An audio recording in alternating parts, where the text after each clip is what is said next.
Yeah, you saw the title. So, wow, the echo in this room is really bad. I know how to fix this. Now this is no fake thing. You know all them YouTubers on the gram, they're doing a bunch of fake SH. Okay, that's way better. So I switched to the podcast microphone. So yeah, I decided to do a bucket list, and these are my goals, dreams, and ambitions. And I decided to do one in 2020 with things that I want to accomplish and have done before I'm 30. Let's just get straight into it. I've done a few kind of categories or so to speak. And the first main point is owning a private jet. Owning or flying in a private jet, I don't know, through the company or whatever. So the reason why I have this on my bucket list is because when I didn't make the Olympics and realized that I have nothing to fall back on, I needed some kind of plan, something to do other than the skiing, because the skiing wasn't really solid. So the only thing I had in mind, and it was a real existential crisis, was a private jet. However, the issue with a private jet is, first of all, it's something materialistic, so it won't give you anything in the long term. Second of all, it's a thing, and I don't really like to have things. Like when I wanted to become a skier, that path is crystal clear. There's steps to take. Like with a private jet, it's not a career or like skiing, as an example. So I had to figure out what steps to take to increase my odds of actually owning and having my own private jet. So, and the reason why the private jet is not a private jet, and obviously I would love for it to be like some kind of electric private jet when the time comes for me to acquire a private jet. However, the reason I said to myself private jet is, firstly, I've always had a passion for airplanes since I was a kid. That's like something that really stuck with me through all my life. Second of all, I have a hard time feeling like I've achieved something. Like still to this day, I don't feel very accomplished. For me, it's like if I'm in a private jet one day, then I'd at least accomplished something. Because when you have a private jet, like you make more money than it costs to run the private jet each hour, and it's essentially just a tool, a business tool essentially. So that means to me probably that your time is valuable. You're probably bossing over a lot of people, and yeah, you've done something right. You're in a powerful position. So everything I do in my life since I retired skiing is just increasing my odds of owning a private jet. Now, realistically speaking, I'm probably not gonna have the jet before I'm 30. I still put it in this list because it's something I'm striving for. I will have it before I'm 35. That I can say. But if I get it before I'm 30, perfect. If not, I know that's something that'll take time. So this is like the general part of the list. The second thing is I want to get into the Stockholm School of Economics. So applications are open. Last year I didn't get in. I was on the reserve number 17. This year I've raised my GPA, so it's where it needs to be. So looking at it technically, I should get in. You never know. You can't be sure until you're actually in the physical school, but as you guys know, this is a project that's taken 2 years by now, called the Stockholm School of Economics. It's one of the best schools in Europe. It's really hard to get into it, and like I have good grades but not good enough.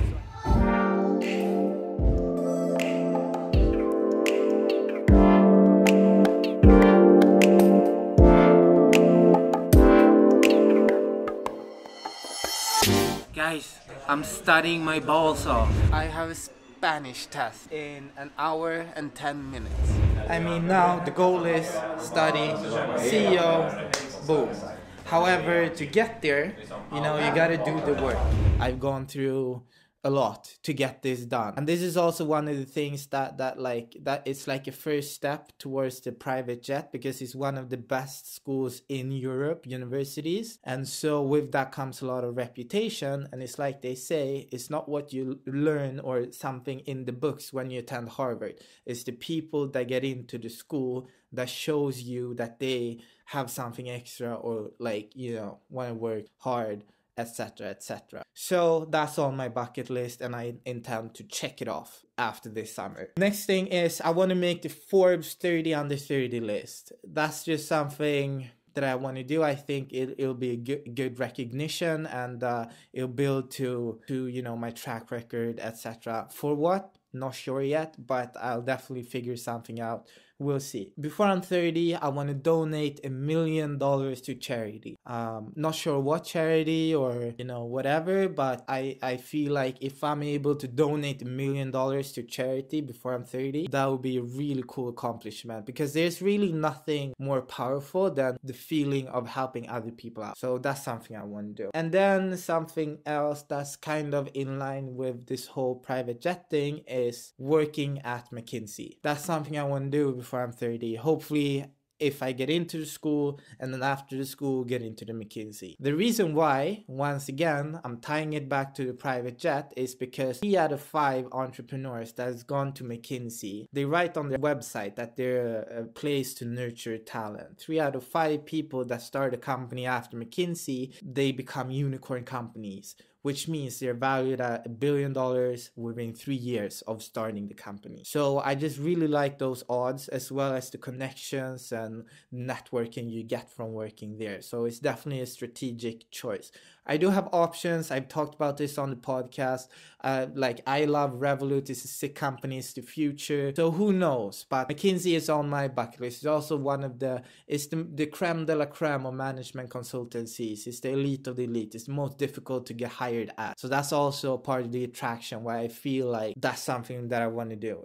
They attract A players. Personally, I want to live in Canada. I love Canada. That's probably where I want to reside. Might be international businessman traveling around, living wherever, but I definitely want to have my base in Canada. 4 seasons, which is amazing. I love that. Close to the US, close to Barbados. I'll have my mom retired in Barbados, so it'll just be good. And also I feel like it's really sick right now. Free education for me, big ups. However, this is not a country where I want to build kind of my empire, so to speak. Next thing is I want to run a higher yearly total every year. So I use Strava. You can follow me on there. Every year I want to increase my yearly total distance. We'll see how what happens with that, but I used to hate running. Now I like it because I forced myself to like it. Okay, so the next column is real estate.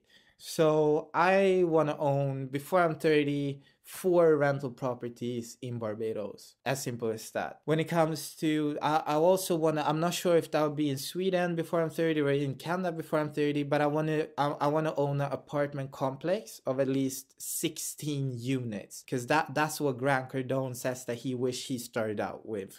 From there you're profitable. I think real estate is a good place to park your money, and it's a good way to earn passive income. And I also don't want to buy anything for myself, because that's just a liability. So my plans are to rent, and then when I can afford it, start a company, buy a 16-unit apartment complex, and then I myself can live in one of those apartments, and you rent out the rest. Obviously, hopefully I'm situated in Canada, so I want to own a chalet or a mountain cabin in like British Columbia or Whistler, something like that. The next thing is like career-wise. So career-wise, I want to have a public speaking career. That's something that I want to pursue, and I think I'd be good at, and I think I have a interesting story that's captivating that people would listen to. I want to have 100,000 subscribers before I'm 30 on my YouTube channel. You guys know by now this is a long-term project. I don't see YouTube going anywhere. I put a lot of time and effort into the YouTube channel right now.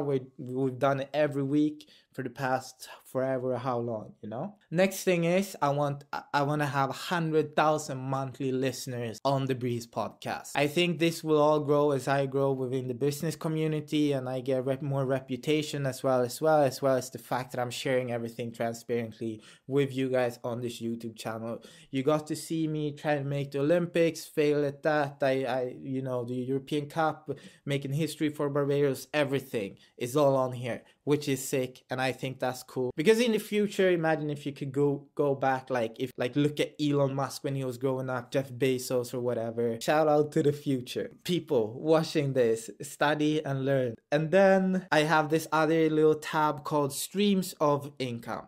Your average millionaire has seven streams of income. My streams will be the podcast, the YouTube channel, rental properties, Expanded Media, which is this performance marketing agency I'm building with my business colleague Truls. My day-to-day job, which will be obviously like working at McKinsey or whatever it'll be. Public speaking career, and my portfolio, investments in stocks, whatever. The last thing on my before I'm 30 list is the people that I want to meet. As you know, I've already met Gary Vaynerchuk. I'm recording. No problem. Audio, is that okay? It's okay. My It's own a crazy story. I broke in my bone, That's ACL, no problem. blah, blah, This blah, is the blah. operating system. Exactly.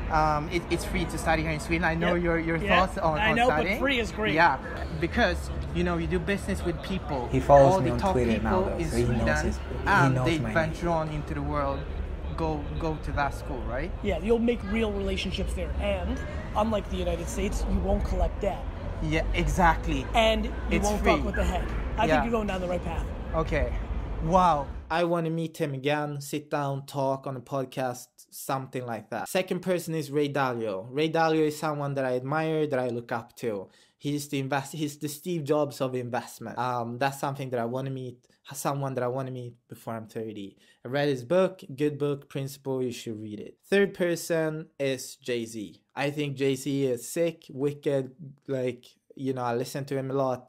So that's it. Okay, if you like the flashy new graphics, I've learned After Effects. I had no idea how to do when I got into it. It took me like a day to learn basics, etc, etc. So if you're looking for a side hustle, get After Effects, become good at it, publish like something on Fiverr that you can do work. It's not really that hard. Most of the information regarding anything nowadays you can find online on the internet. So you just gotta have patience and go through with it, learn with it. Don't forget to listen to the podcast. It's really wicked. And until then, you know, this is quarantine content. So peace out. Take mine. I barely drink, but you know when it comes around, then I go. Take mine. They keep on pouring, they know I'ma always go for it. Cause I'm a rude boy, nah, nah, nah.